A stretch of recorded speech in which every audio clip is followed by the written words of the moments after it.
पास पहुंचे हैं और खुद यहां बड़ी तस्वीर इस वक्त सामने आ रही है। भजन लाल शर्मा यहां पहुंचे हैं सरकार बनाने का दावा पेश करने के लिए और उनके साथ मौजूद राजनाथ सिंह, प्रहलाद जोशी, वसुंधरा राजे। जी हां, तो ये बड़ी तस्वीर और ये एकजुटता दिखाने की कोशिश या यूं कहें कि एकजुटता साफ तौर पर यहां दिखती हुई और जो कयास लगाए जा रहे थे, तमाम तरह की विपक्ष की तरफ से चर्चा की जा रही थी, लेकिन ऐसी इन तस्वीरों को देखकर किसी भी रूप में सूरत नहीं नजर आ रही। और अब ये बीते दिनों की बात ही कही जाएगी। अब आगे देखना होगा राजस्थान को, बीजेपी को, क्योंकि भजन लाल शर्मा के तौर पर अब नए मुख्यमंत्री राजस्थान को मिल चुके हैं, या यूं कहीं उनका जब शपथ ग्रहण समारोह होगा उसके बाद मिल जाएंगे। कलराज मिश्र, जी हां, राज्यपाल उनके पास पहुंचे हैं सरकार बनाने का दावा पेश करने के लिए।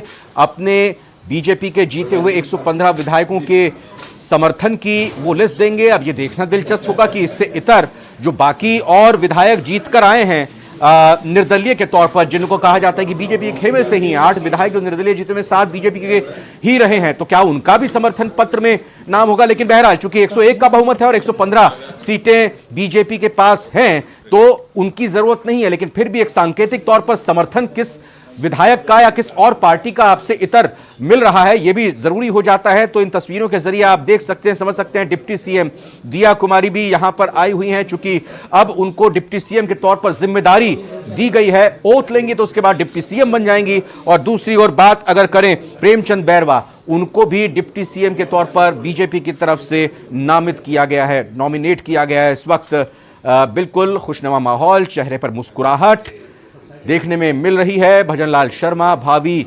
मुख्यमंत्री राजस्थान के, राजनाथ सिंह भी वहां पर मौजूद। और ये एक तरह से कहा जाए कि परंपरा जो होती है, जो रवायत होती है, उसी रवायत का अनुसरण करते हुए, उसी को निभाते हुए, चूंकि मुख्यमंत्री उस वक्त अशोक गहलोत थे तो उन्होंने पहले ही रिजाइन 3 तारीख को जब नतीजा आए थे दे दिया था और राज्यपाल की तरफ से उन्हें कार्यवाहक मुख्यमंत्री के तौर पर अगली सरकार के गठन तक अपने पद पर बने रहने और जिम्मेदारियों का निर्वहन करने के लिए कहा गया था।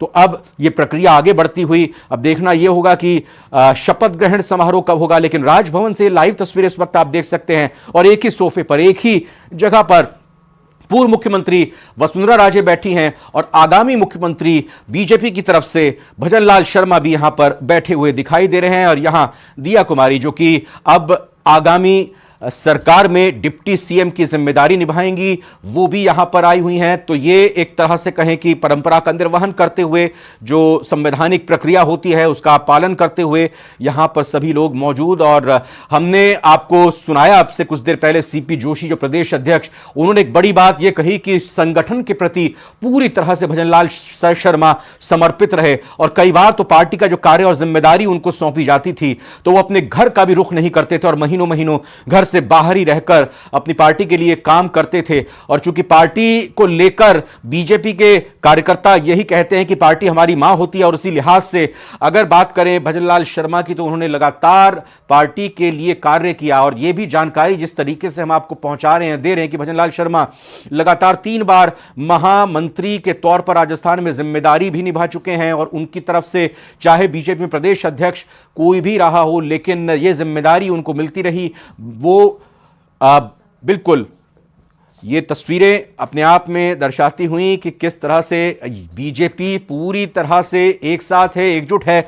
अब ये आगे की बात है, ये आगे की बात है कि भजन लाल शर्मा की कैबिनेट में कौन मंत्री होंगे, वसुंधरा राजे सिंधिया को क्या जिम्मेदारी मिलेगी, इसके अलावा जितने भी और नेता या जो सांसद के तौर पर, चाहे किरोड़ी लाल मीणा की भी हमने आपको वहां पर बयान को सुनाया, उनको क्या जिम्मेदारी दी जाएगी, बाकी और सांसद जो जीत कर आए, राज्यवर्धन सिंह राठौड़ की चाहे बात कर लीजिए, उनको क्या जिम्मेदारी यहां पर मिलने जा रही है। तो ये अब धीरे धीरे जिस तरह से साफ होंगी बातें वो आप तक